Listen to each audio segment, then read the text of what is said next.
patients who, between their kids and their grandkids, they make a rota and then they take Nan around, bring Nan for different appointments.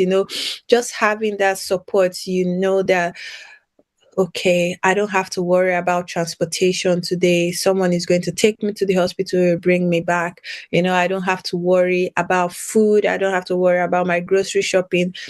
Just that family and that support. And studies have also shown that patients who have a more positive attitude after they receive diagnosis of cancer, they go on to have a better quality of life. So that's why it's so important that we work on the mental health of our patients. And then another thing is, some people just need professional help, and there's nothing wrong with that. Speaking to a psychologist, someone that has dealt with long-term diseases, or someone that is a specialist in trauma and things like this, and that can just help you walk through the diagnosis and give you options on what you can do. There's also CBT, cognitive behavioral therapy, that can help you change your mindset about your diagnosis, that can help you to live a more fulfilled life. And I lost my trail of thought now. I wanted to say something else. CBT, family, speaking to people who have been through the same process, also very important. So these are just some coping mechanisms. Oh yes, what I was going to say was encouraging patients to develop a new hobby, some like knitting, cooking, taking walks. Physical activity is also very important. So many studies have shown over the years that just even being outside, having some fresh air, seeing nature, it's positively affects our mental health. So those were some of the things I wanted to add on to. So this is my little presentation on how the diagnosis of breast cancer affects us as individuals. So the next time you come across someone that has a harsh diagnosis like this, we should know how to help. Be kinder, be nicer, spend time with them, make them laugh, watch a movie, have a cup of tea. It's not going to take anything from you to be nice to them, because their real reality is very difficult.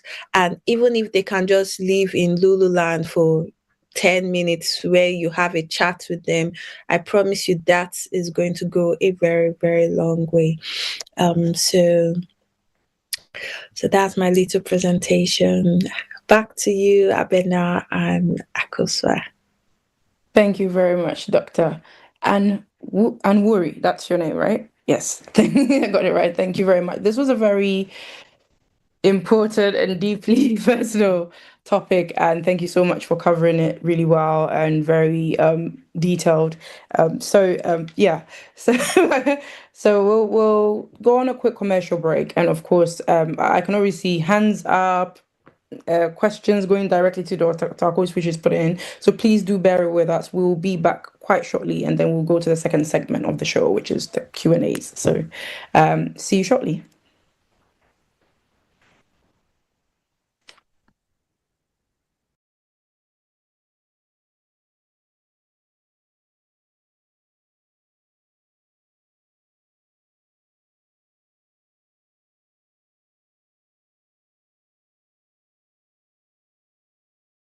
Me did the young antechua, and maybe I'm discovered for Europe. I come a bushing for Ghana. No, me used to Taptap Send. Taptap Send. No fee mobile money transfer. Aye easy, aye convenient, aye fast, and sounds so free. Won't you she? Me discover aye map him. Tap Send. Intienne. Also download the Taptap Send app. No, ever mobile phone so free. Na first ka come a bushing for Ghana for na. Taptap Send. Papa no.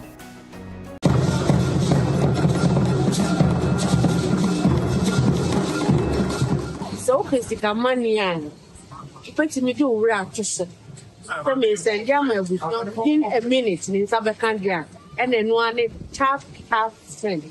Yeah, ebusiafo. Bidin di na kuma pachirewa 1. They recommended tap send amamo.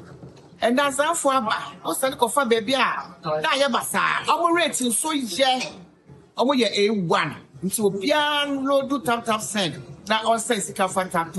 Yɛbɔ de wɔkyerɛ amansan yɛbɔ de wɔkyerɛ Ghana for say yɛwɔ akwantu ne yɛde sika kɔfie nie me yɛn fɛmfa baabi a yɛbɛnu yɛn ho tap ɛdɛmu fiwa tap send in this street The tap deɛ no ana ɛkɔ. Tap deɛ ɛno ara na yɛn nyinaa ɛyi. Piao.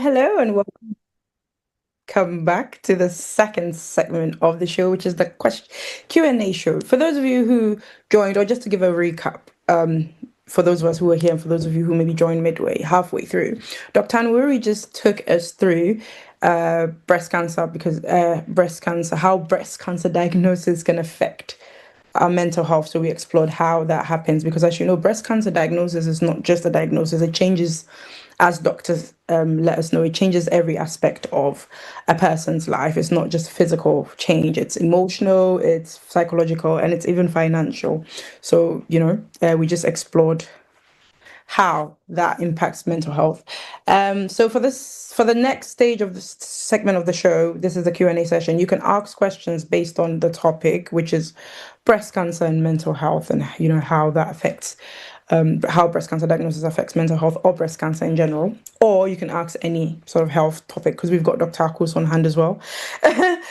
So both of them will tackle your health questions. So you can ask any question that you've got. I'd like to start with, since Dr. Akos, you're here, but I want to start with the questions you got personally, Dr. Akos, which you've so kindly posted in the chat. Which were, if the patient has no family around him or her, or if the patient does not want to disclose to their family or friends. I'm assuming it's asking how support can be given to such a patient.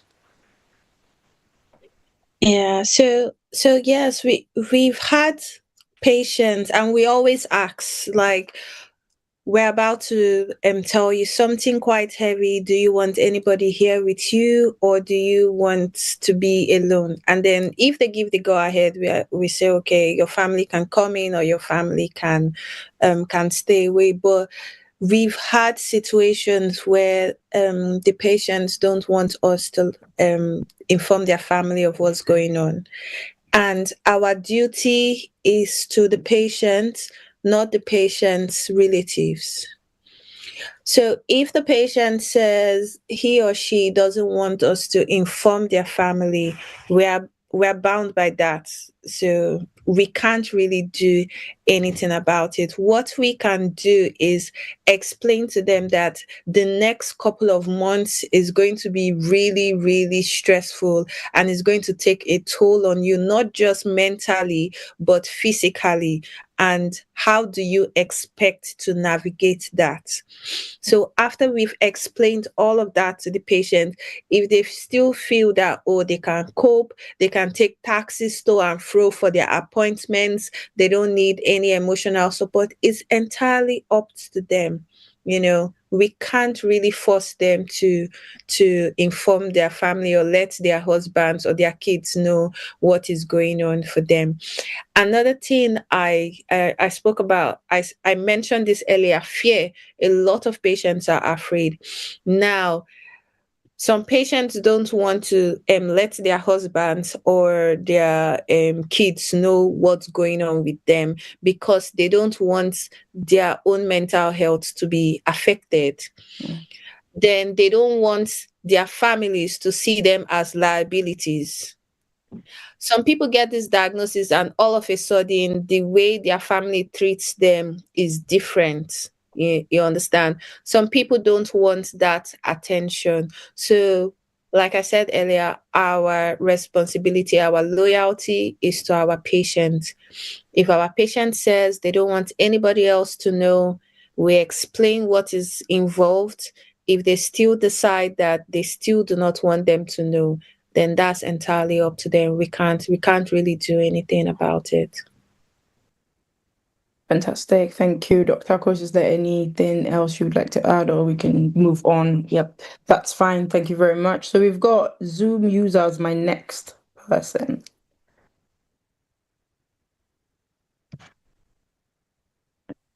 Hello, Zoom user. Sorry, I just... Hello. Yeah, good evening, doctor. Thank you so much for your time. I've got two questions here. My first question is, do contraceptives make a woman prone to getting breast cancer? Because I've been told that some contraceptives, if you have a family history of cancer, you're advised as a woman not to go for some contraceptives. I'm not sure how true this is. And then my second question is, how safe is chemotherapy? Okay. So I'll start with the first one. Now, what I know and what I remember is that with contraceptives, the risks of having breast cancer is not more than the risks of you taking alcohol, or it's not more than the risks of you even having breasts, or it's not even more than the risks of you smoking. So it's a very tiny risk. I can't remember the ratio now, but the risk is not so like high. It's not so scary. That's what I remember. Because if you can confirm that, but that's what I know. Then for the second one about chemotherapy, please. Okay. Yes. So this is the diagram. Yes. Sorry, that was my slide from yesterday, but I did a talk on breast cancer yesterday, but Mm. all right. In 1,000 women in the UK, 23 cases will get breast cancer. If you're on the combined, so the only one which raises your chance is the combined pill. So the progesterone is actually protective against breast cancer. So if you have a family history of breast cancer, usually they will advise you to go for the progesterone only pill. But if you go for the combined contraception, literally you have an extra 4 women as in addition to what the general public would have been already, an extra 4 women. But if you look down here at obesity, is an extra 24 women. That's 50%. So just by being fat or just by being obese, we don't use the word fat anymore. So just by being obese, you actually increase your risk of breast cancer by 50% as opposed to being on the combined pill. The same goes with what was it? No, that's a combined pill, isn't it? The same goes with drinking alcohol. So drinking alcohol is actually increased by 5, and if you look at the pill, is increased by 4.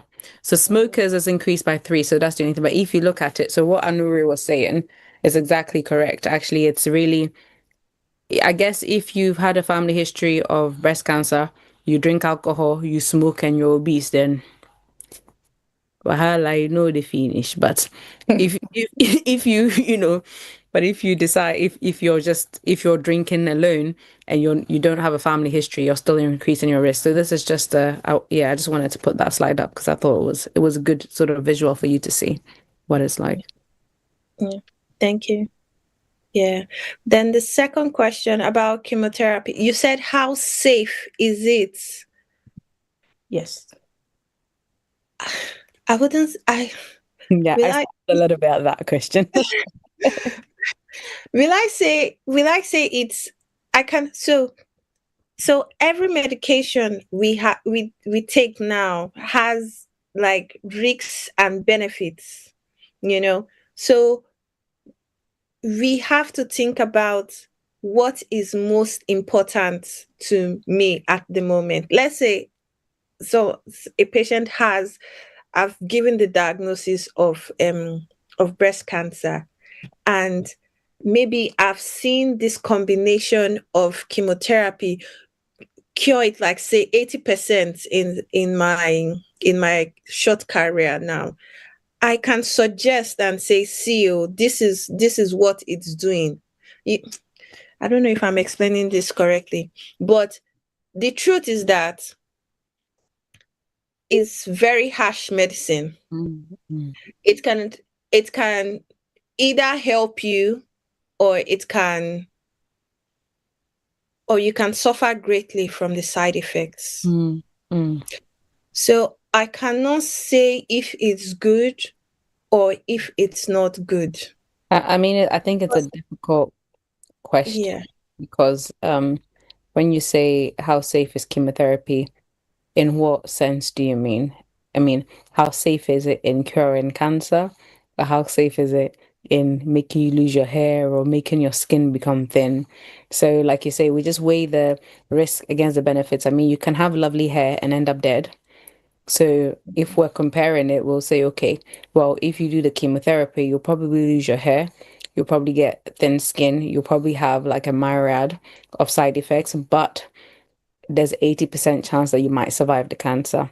Whereas if you don't have the chemotherapy, then you won't get any of those side effects, but then there's a 20% chance that you might survive the cancer. So chemotherapy is not something that we can say is safe. But I guess we can say it's fit for purpose. And that's the best way to put it, really. Mm. I hope that answers your question, sister. I'm not sure. Yeah, yeah. Thank you. Dr. Coast, can I help you here, please? Of course, whoever says no to help. Okay. Thank you, Dr. Can I call you Anu? Anwuri. Anuri, okay. Thank you. You brought memories back to me this evening, but well, it's good. Talking about is chemo safe? It's a question which everyone will ask. And people tend to ask me this question a lot. What I say to people is it's an individual choice. The health professionals will tell you exactly, they will tell you what it is. Sometimes they don't tell you all the side effects, but it's your choice. When I was told I had cancer, no one will accept it.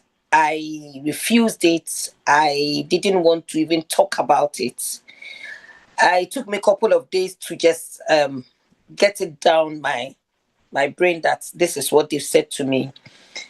But when it got to the treatment side of things, and then I was told immediately, everyone will say to you, "Hey, stop! Don't take it. This it kills." But I had to come home, sit down, and I hope you don't mind if I just say something which I don't know.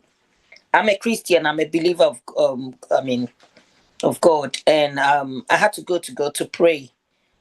And I said, God, what I'm going to do, just let me, is it right? Have I chosen the right thing? And I know one of my friends, because I didn't hide my diagnosis. I did tell very close family members, my husband and children, and then my closest friends who I knew will help me. So I remember one of my Nigerian friends who came to me and said, she followed me to most of my appointments, and she's just a darling. And I remembered when they said they're going to start the treatment, and then they asked me. I didn't want to say anything. I just kept quiet, and then my friend said, "Felicia, think about your children." I was 47 then, with younger children. My son was 10 years. I had to sit down, and I just told him, "Can I go home and just just think through this and then get back?" I came back home. I had a meeting with my close friends, and then I also prayed, and I told God, "God, I'm going for this. If you think that I'm not going to come back, just let me know." Prior to that, one of our midwifery friends just had breast cancer. And then the first chemo she had, she collapsed. She couldn't have any treatment and she died. So it was just around that time. So the fear was so high. Everyone around me, even me myself, I was so scared. But when I prayed, I felt God wanted me to go for it. And then I told God, if you think I should go for it, I want, I want a second, what do you call it? Someone to just confirm that. And I had quite a few people confirm that this is not unto death. So that gave me that boldness. And then the people I told really supported me. Without them, I don't think I would have actually been alive, because the support I had was so. I even appreciate that more. And with people supporting you, that's why I did ask that question, that when people don't disclose, they don't want to disclose. And I don't see why people don't want to disclose, because when you don't disclose, you are killing yourself. Mental health, you will be mad, because it's not easy to go through it. You're I know, really I have getting to into just it say now. it as it is. It's so it's so draining. You'll be asking yourself questions. I'm a very strong person and very confidential. But when this happened to me, I had to come out and say it. Yes, this is what I'm going through. And I had the support that I needed. And thank God, I was one of the few patients who had the chance to have that treatment at Guy's Cancer Center. It was new then. And the support I had, mindfulness, all the things. There are a lot of the things, which Macmillan and other cancer research provide for people going through. But the point is, how many people take the opportunity? We are always running away from what we are meant to, what will help us, especially, I don't know what I should call us, the Black community. We don't really want to go for this, and that is why the fear is so high among the black community, because we are always scared. I always have people who come to me for counseling and then support.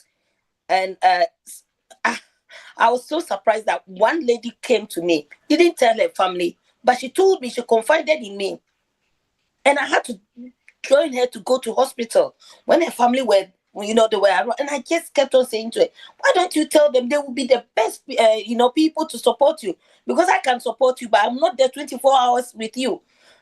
Thank God I had the most amazing support from my husband, from my children, from friends and family.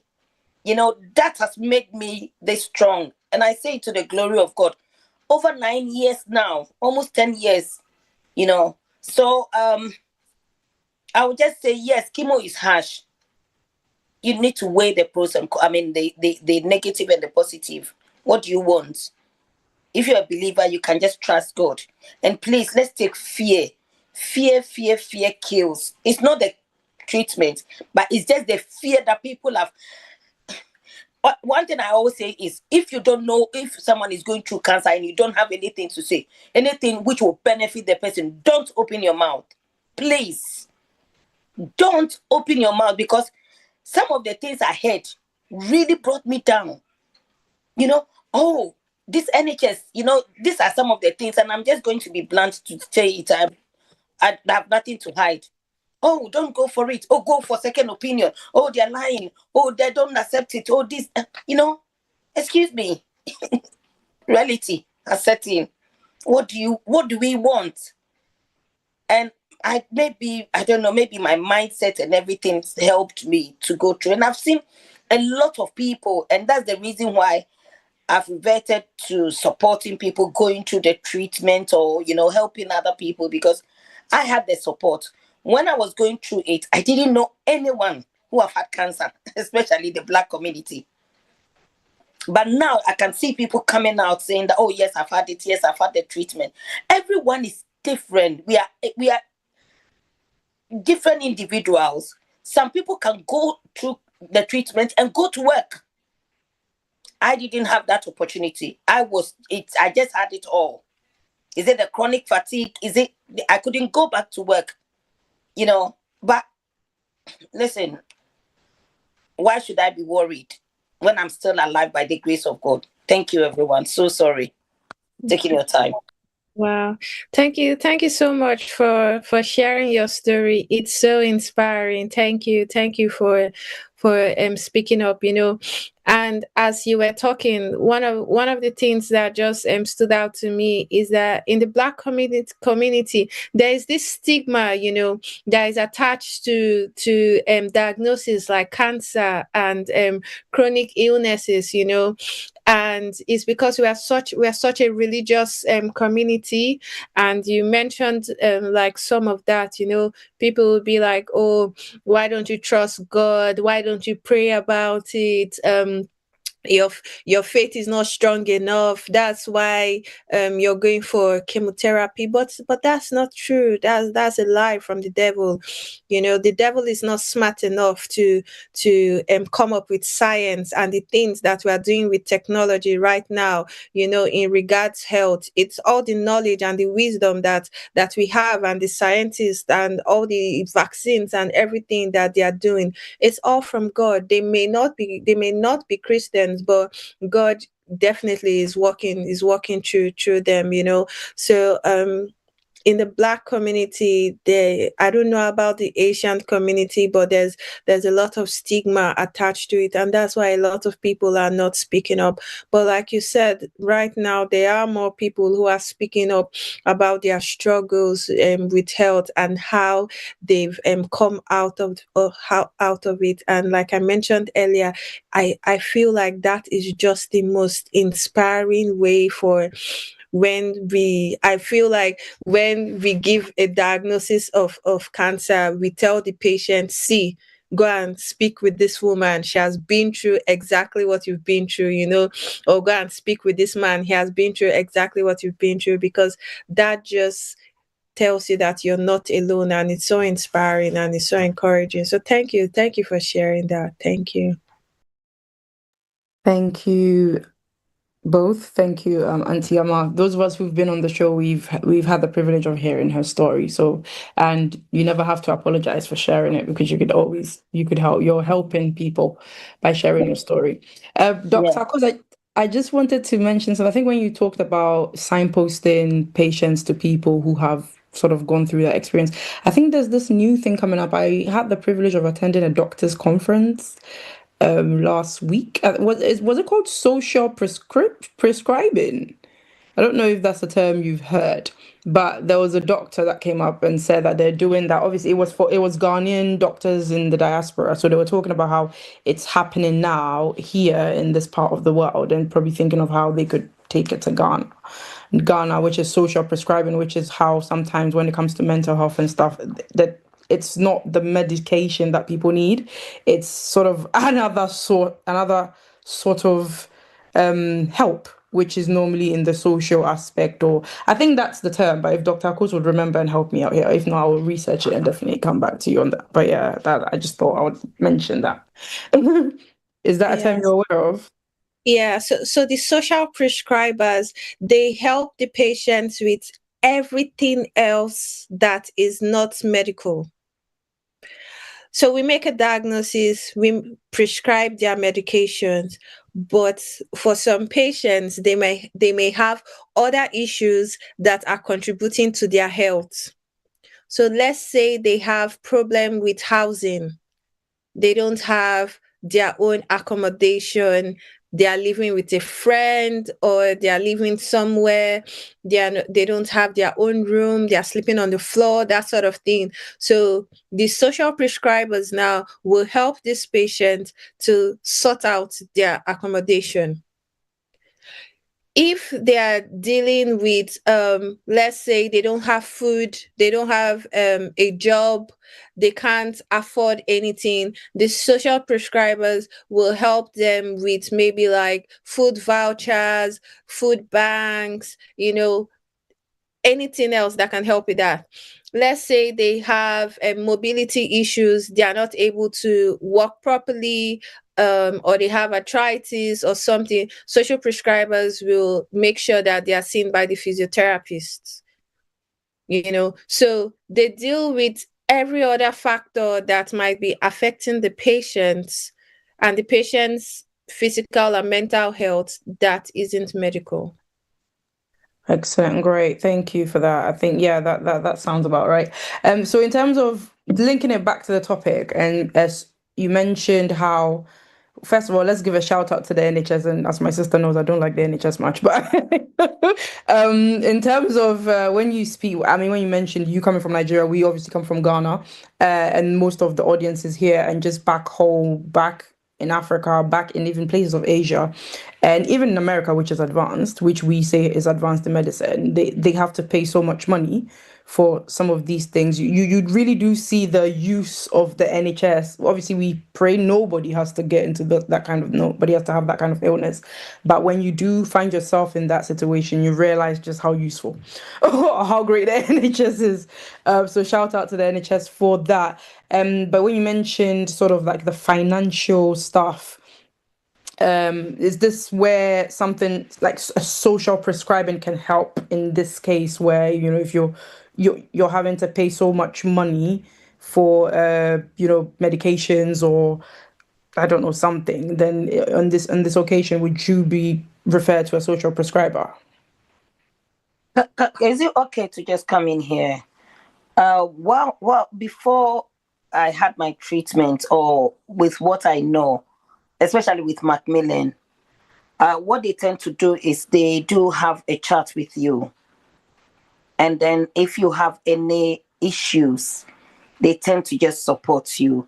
They will point you up. First, they will link you to a benefit officer, because they know you won't be able to go back. You will have difficulty if you can't go back to work. So I was assigned to a benefit officer, although I was still being paid a year after. For 1 year, whilst I was going through the treatment, but I was assigned to one, and then when my salary stopped, they wanted to support me, but so I was assigned to I was asked to go to the job center, but unfortunately I wasn't qualified, and I didn't want to just go on to any of the benefits at that time. So my mobility was affected, and the Macmillan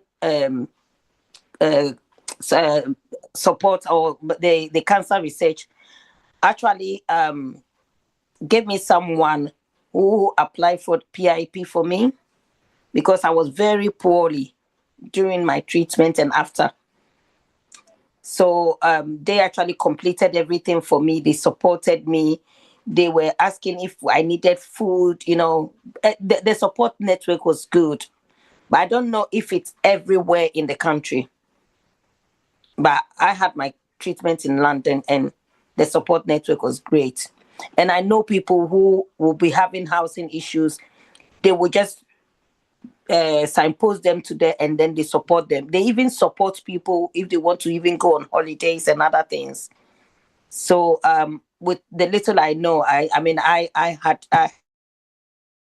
wanted during the treatment. Thank you.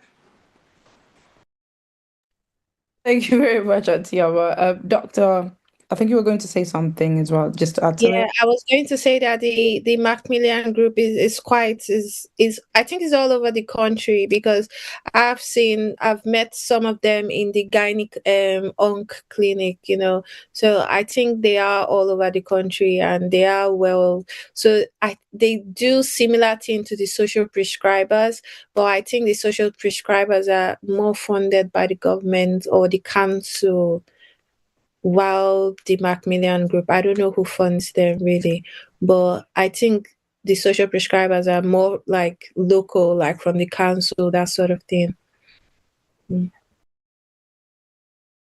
Right, okay, thank you very much. And I think most of the we've spoken about stigma, how stigma can sort of really bring down a patient and all of that. So I just wanted to ask a question on the connection between mind and soul. Well, mind and body, sorry. So obviously there's growing research around the link between emotional well-being and physical health outcomes. So how does mental health influence recovery, resilience, and treatment adherence? So what I believe is that having a positive attitude, number one, it gives you hope. So you have something to look forward to. You have something that you're working towards. And the fact that each morning when you wake up, you have something that you're looking forward to, it just, number one, makes your mood better. You have this self drive. So it's not an external drive now. It's you that is willing to work towards this. So let's say we've you have this diagnosis, but then you want to see your daughter's 18th birthday. That is like an external drive. So each morning when you wake up, you know that this is something you really want to do. You're pushing yourself. You're like, oh, I need to do everything I can to make it to my daughter's 18th birthday. And you're doing all the exercise. You're engaging with the doctors and the physios and with everybody who is around you and engaging in treatment, giving you a positive attitude. This can be one of the ways that it can help improve outcome. Now, obviously, there are other ways which I'm sure Dr. Akos can elaborate on if she, do you mind? But I feel like just having hope and having something to look forward to every day, it just encourages you and, having that positive attitude.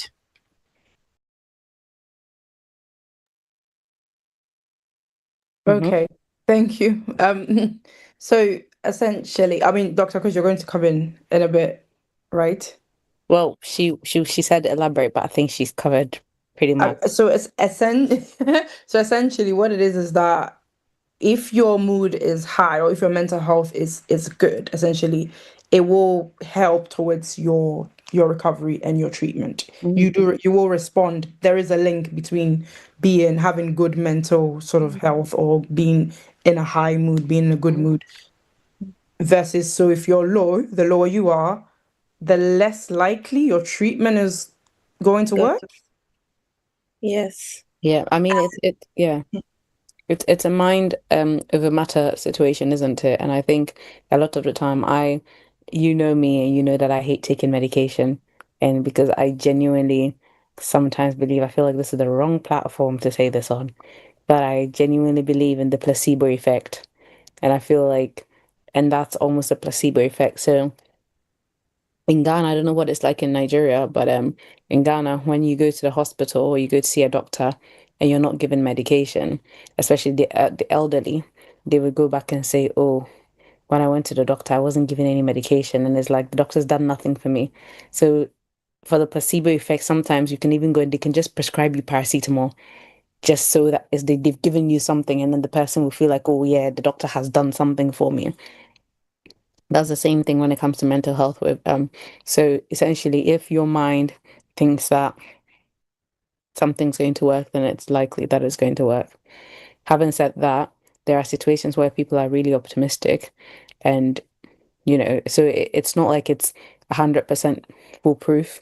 And definitely I think there's being optimistic and then there's being realistic. So, if you've gone to the hospital and then the doctor said to you, you've got 6 months to live, you can be optimistic to the point where you can say, okay, even though I've got 6 months, I'm not going to be sad about it. I'm going to do what I have to do. And you could actually maybe prolong your life a little bit. Maybe you might get 8 months, maybe you might get 10 months, or maybe you actually might get 4 months. You never know. But the whole point is the optimism does help sometimes and most of the time. So thank The you. optimism improves your quality of life. Mm. So because you're optimistic, you enjoy the remaining days that we've given you better. And So in doing that, sometimes you actually, and because you're improving your quality of life, you actually you can actually improve extend your life in a way as well, if you know what I mean. Because, like, for example, environmental factors have a part to play. So if you're depressed all the time, you're not eating, you're not drinking, you're always stuck in your room, that essentially that's just gonna make your condition worse. Even when they say you have a cold and you need to get up and you need to do stuff, because if you're just in bed and you're just sulking, then it just makes your condition worse. So yeah, you're right. It does improve your. Sorry, I cut you off. I think you were going to say something else. So yeah, I can't remember. It's okay. no, sorry about that. Yeah, no, I just thought I should get that because you're really right. It does improve your quality of life, but improving your quality of life. So if imagine, given a scenario, you feel like, okay, I'm going to live better. I'm going to exercise. I'm going to walk. I'm going to be eating my vegetables. I'm going to spend time with my family. And, even in doing that, you're improving your social life. The funny thing is, a lot of people don't tend to improve their social and environmental life until they've been given a death sentence. And then, because sometimes you're even working, 8 to 8, you don't take a break, you don't do anything, and you're stressed at work, you're overworking yourself. So when you get that diagnosis, you stop doing all of that, you start actually living the right way. You actually do increase your life expectancy in a way. So, it kind of goes hand to hand. Great, great, doctors. Thank you very much. We've got one hands up. Dina, please. Good evening, doctors. I want to find out if it's advisable to go for chemo if you are at the final stage of your cancer. Thank you. So this is a very, very vague and very large question. And that's because, yes, we say cancer, but like what sort of cancer? There are different stages of cancer. Has it spread? Has it not spread? If it has spread, where has it spread to? So when we offer treatments to a patient, especially like here in the UK, it's not just one doctor who makes the decision. We have what we call an MDT. It's called a multidisciplinary team. So all the consultants come together and then we look at the patient holistically. So when you ask this question, it's not something that I can adequately answer. And that's because of these questions I've asked. Like, what stage is the cancer? Is it stage 1, 2, 3? Like stage 4, has it spread? Where has it spread to? What was the patient's baseline? Was the patient normally fit and well before the patient got the diagnosis of cancer? Or did the patient have other comorbidities like diabetes, hypertension, thyroid disease? If so, our treatment option now, our treatment plan depends on all these other factors.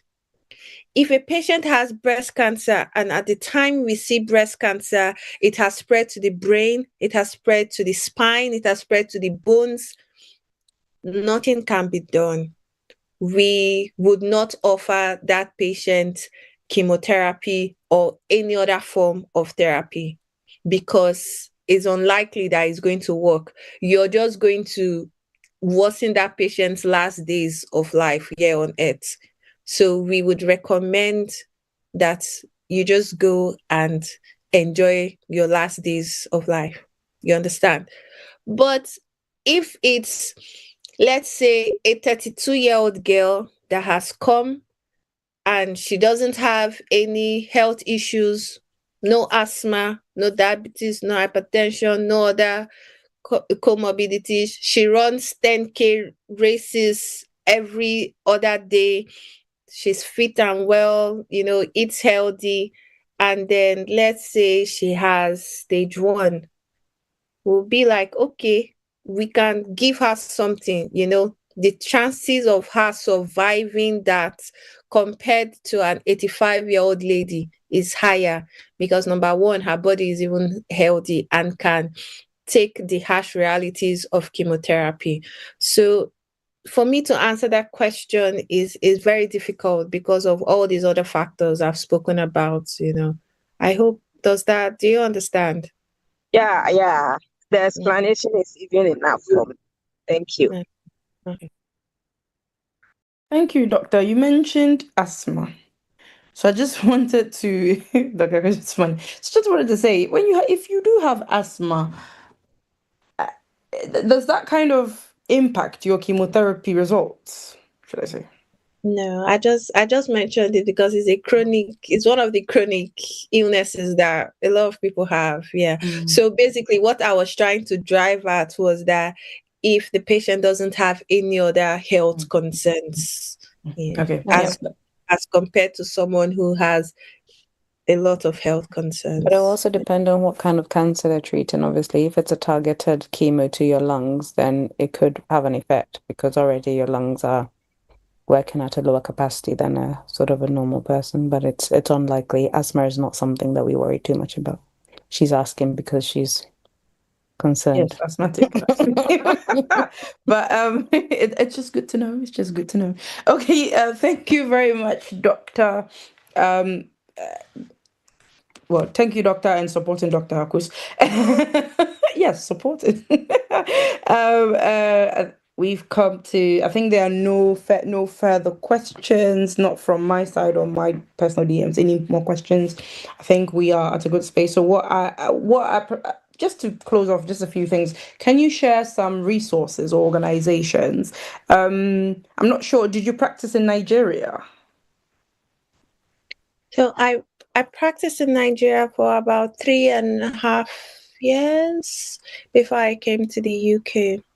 Okay. The reason why I asked that was because I was just going to say between the two of you, Dr. Akos, Dr. Anwuri, could you guys give us some organizations or resources that offer mental health support for breast cancer patients and survivors here in the UK and in your respective home countries?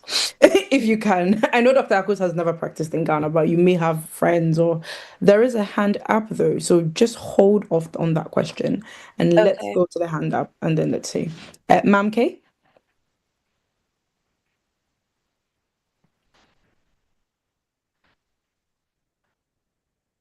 Hello. Oh, thank you. I was unmuted. I was trying to raise my hand long time ago. Oh, I have apologies for that. someone who was diagnosed with a breast cancer at the first stage and now was cleared for about 2 years now. Unfortunately, last month, it came back as pancreatic cancer. How severe is this cancer? Any thought on that? So, Okay. Akos, maybe you can go ahead. I don't.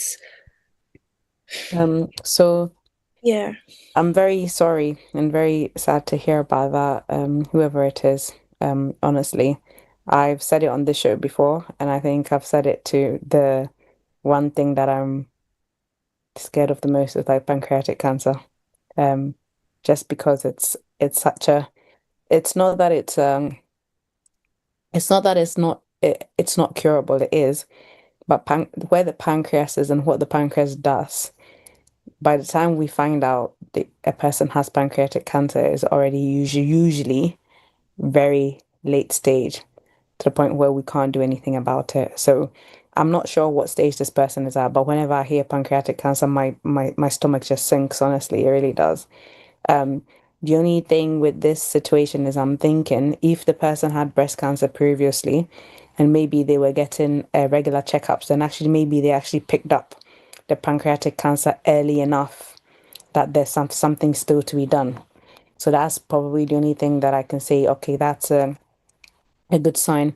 Does it have a link? I don't think so. I don't think the breast cancer has migrated to the pancreas. That's not usual. It's not the first place breast cancer will usually migrate to. There's so many other organs around. So I'm thinking this is another isolated cancer on its own, that it's not actually got anything to do with the breast cancer. But in terms of how serious it is, pancreatic cancer, depending on when it is diagnosed, can be very serious. And most times, by the time we pick it up, it's already at stage 4, which means usually people don't survive from it.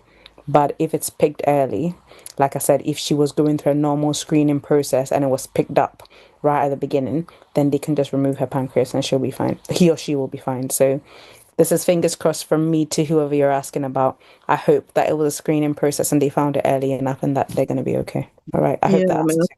I'm accompanying her tomorrow to find out, to do the checkup to see what stage is it at. Yeah. So I'll find out tomorrow how severe it is. But from what I read, I'm really scared about it. I don't like it. In fact, like as a doctor, I'm not really scared of anything except for that. That's the only thing I'm like, and I always say this, like for me, pancreatic cancer is a, just because people don't come back from it. But I'm sorry to hear that. And if you don't mind, let us know how it goes. Or let me know how it goes. Don't bother the rest of you. Let me know how it goes. Okay. Yes, I will. I will be contacting to you for that. Absolutely. Thank you. And Godspeed. Dr. Kos. God be with you. Yeah. Dr. Kos. Auntie Emma. Please, my first few be and show you more. I have also come across two people who had pancreatic cancer and they are still alive, but unfortunately, their treatment is ongoing. Mm. And I know one, I think it's about 8 years ago. Okay. Yeah. So again, I would say it depends on the lifestyle. Lifestyle is very, very, when it comes to any disease, our lifestyle determines what happens. So yeah, I wish the lady all the best, and I hope she'll come out. Absolutely, fingers crossed. As I said, it really depends on the stage and like you say, lifestyle as well. So it's not all gloom and doom. I'm just saying for me, me too. Yeah, I do have it's one of the cancers I'm always scared. So that's the reason why I'm so scared of diabetes. Yeah. I'm scared of diabetes than cancer. I always say this. Yeah. But yeah, absolutely. Okay. Thank you so much. But yeah, no, I mean that's reassuring to know from Auntie Emma. I mean, at least you know two people. I actually don't know any who survived. So that's at least you know two people, so that's good. Yeah. Okay, that's fine. But yeah, thank you. Thank you very much, doctors. Thank you, Auntie Emma, and thank you, Dina, for asking that question. And so sorry to hear that you and a loved one are going through what you're going through. We will, if you're religious, pray, and also the necessary things that need to be done. And we can only hope for the best, and we wish you all the best. And we pray that you will come back with good news and good news only. So yeah, from the team and all of us, we wish you all the best. Before I start my closing, I think people have been trying to has there been anybody else who's tried to raise their hand and experienced any kind of like hardship in trying to challenge in trying to raise their hands? If not, I will go ahead and time is fast spent. I was willing to take a last question, but since people were trying to. Oh, thank. Yeah. Not sure if Dr. Mustafa is here, but we'll definitely let him know, Auntie Amma, that you've wished him a happy birthday. And Dr. Mustafa, if you're here or you're listening, happy birthday to you. So yeah, then okay. Since that's it, we'll take our closing what's it called, closing messages from our doctors, which is any resource or organization that can help, that offers mental health support for breast cancer survivors and patients, particularly here in the UK and obviously back in your respective homes if you do have that resource. And then you can finish off by any sort of hope or words of encouragement for anybody who knows someone going through breast cancer or any kind of cancer or going through it themselves as well. Yeah. So I don't know about any resources in Nigeria, but I do know in the UK. So the Macmillan Cancer Supports, like Auntie had mentioned, there's also one that is called Someone Like Me. So these are breast cancer survivors. You can chat with them online, you can give them a call, and I think they are 24 hours of the day. So anytime you have somebody to talk to, somebody that understands what you're going through. Then there's also Breast Cancer Now. And Cancer Research UK is also another big one everybody knows about. Cancer Research. They have like support groups all over. I think they meet, they do marathons, they do walks, all over the UK. It's just to find one that is close to you. Then there's also breastcancer.org. They also offer like online support, either chatting or calls, or just getting in touch with people that have been through similar experience. And these are all free. These are all free resources, so you don't have to pay a dime for them, and they're all easily accessible to patients. So closing remarks. As long as you're a woman, please check your breast every month. Every month. Even men, please don't leave the men. Yeah, even men too, please. Check your breasts. You can go on YouTube and just Google how to self-examine my breast. And as soon as you find something that is out of the ordinary, please visit your GP, like immediately. Go and see a doctor, because if we catch it early, your chances of survival are very high. And then if you know someone who has been recently diagnosed and is going through a hard time, please just be kind, be emotionally sensitive. The things you say, the words that come out of your mouth, just be kind to the person. Take them out for a drink, take them out to see a movie, take them to the beach front, have a walk with them, bake them cookies. See, it doesn't have to be big, just something little, but just show love to them, because that's the memory they will have of you in their last days. So it's very important that we do that. If you're a Christian, pray for them. It doesn't take anything away from you to put them at the altar of prayer. I'm a Christian, and I believe that God still works miracles. I've seen him cure people of cancer, breast cancer, prostate cancer, so if you're a Christian, pray, or any other religion, just pray for the person. That's all I have to say, really, guys. Thank you very much, Dr. Anwuri. And Dr. Akos, any closing remarks, or Dr. Anwuri has said it all for you? This is that today you're very today very quiet. Yes, definitely God is still the miracle working business. I'm also a Christian, and we have something going on right now called the Hallelujah Challenge, and like I live by that and I swear by that, honestly. As you join it if you're a Christian.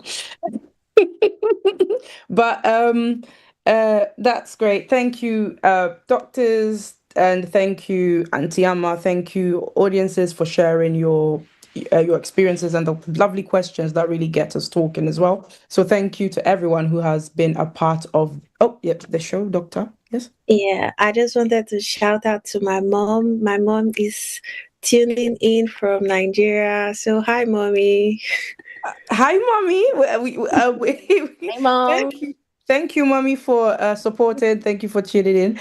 Thank you. Dr. Anwuri has really done us really well. She has spoken to us about mental health and breast cancer, and just Auntie Emma's raised her hand. I'll come to you, Auntie Emma. I think she's saying hi to Mom.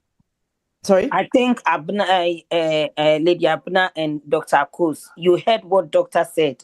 They said you should take me out, treat me very well. So I'm just waiting for you, the two of you. Not a problem. Not a Dr. problem, Akos, Auntie. I'm waiting.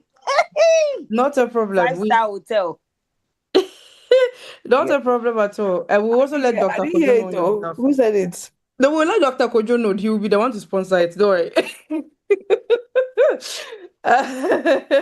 Yeah, but thank you, Mom, for coming. We appreciate you. Yeah, thank you so much. It's been a blessing to have you guys on here. Everyone, we always say thank you to Taptap Send for sponsoring the show and making it happen, and OT Media for the platform to be able to talk about these things. So just to say that, thank you, doctors. Thank you, Dr. Anwuri, for your insight. Thank you, Auntie Amma. Thank you, Dean. Thank you, everybody who's asked the question. Thank you, Dr. Akos.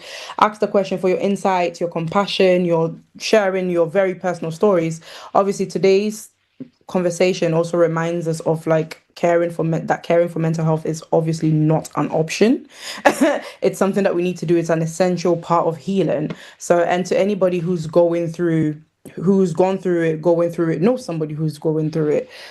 There's help available, and Dr. Akos has kindly listed the help that Dr. Anwuri mentioned, and we've got our social media contacts in there as well. So if you needed any doctor to signpost to any doctor or speak to any doctor directly, or speak to Dr. Akos, or speak to even myself, you can find us on Instagram and on TikTok, and also via email as well. So to anyone listening, you are not alone. Help is always available, so don't be afraid to reach out.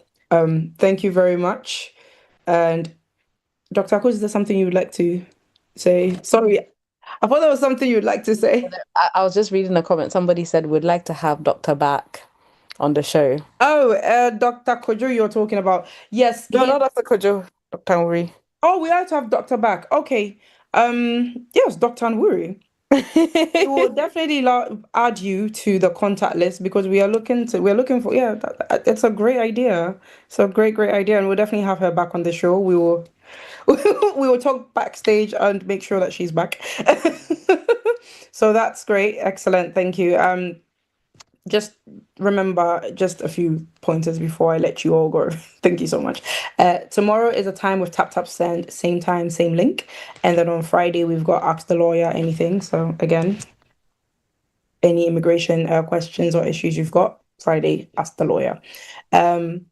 Yeah, I think that's it. Without further ado, I can now let you all go. Thank you for spending your Wednesday evenings with us all the time. We are very grateful. Thank you, Dr. Anwuri, for your time as well, and for honoring our invite. And we will look to have you back on here again. Thank you very much, and have a good night, everybody. Bye. Me did ya nyante chwa. Emre bia am this kabe for Europe akoma busuafo wo Ghana no. Me use Taptap Send. Taptap Send. No fee mobile money transfer. Eye easy, eye convenient, eye fast. And sounds so free. Won't you she? Me discover ye mapim. Tap Send. Intienne. Also download the Taptap Send app no. Ewa mobile phone so free. Na fesika komo abusuafo wo Ghana afa na nyina. Taptap Send. Papa no.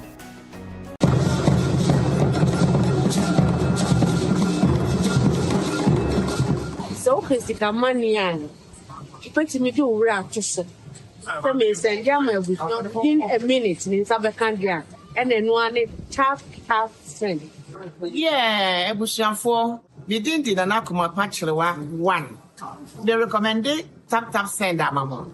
And that's how for o send ko fa baby a na ye basa omo rating so ye omo ye A1 nti obia no do Taptap Send na on say sika for Taptap. Yɛbɔ ho de wo kyerɛ amansan yɛbɔ ho de wo kyerɛ Ghana for say yɛwɔ akwantu ne yɛde sika kɔfie nie me yɛn mfa baabi a yɛbɛnu yɛn ho Taptap ademu fiwa Taptap Send in this street Taptap de no ana Taptap de no ana na e Piao.